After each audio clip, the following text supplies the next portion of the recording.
To je fotografska razstava. So zelo, zelo lepe fotografije, kar ni čudno, glede na to, da se ekonomska gimnazija in srednja šola izobražuje tudi medijske tehnike. Torej, vsako leto potekajo posebni dnevi, konec novembra, začetka decembra. Namenjeni so ozaveščanju celotne družbe o nasilju nad ženskami in otroki. In ekonomska gimnazija in srednja šola je povabila svoje dijake, da to temo obeležijo s fotografijo. Sodelovali so njihovi učitelji mentorji, tako da so izbrali fotografije, ki zadoščajo tako vsebinskim kot tehničnim kriterijem, in nastala je prav zanimiva razstava, kako vidijo mladi nasilje nad ženskami. Koliko dijakov je sodelovalo? Izbrane so fotografije 5 dijakov in dijakinj, več od vsakega, in te so razstavljene na našem stopnišču.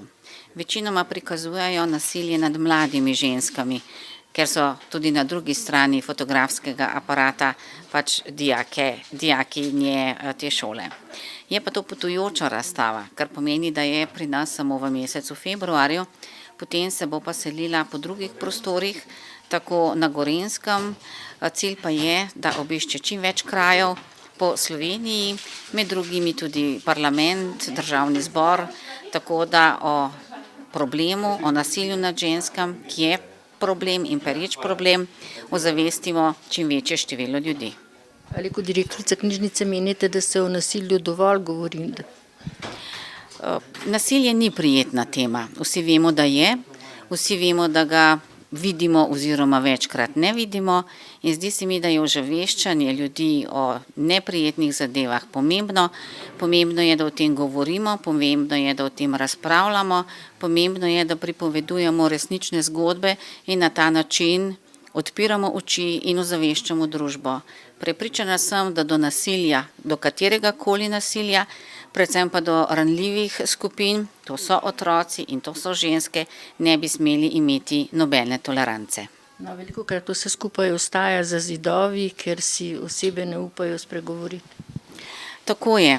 Prav zaradi tega je pomembno, da varna hiša pove, da so tisti, ki pomagajo ženskam in otrokom, da se lahko k njim zatečejo, da so lahko nekaj časa pri njih, da je tam strokovna pomoč in seveda, da to strokovno pomoč izkoristijo, če jo le potrebujejo.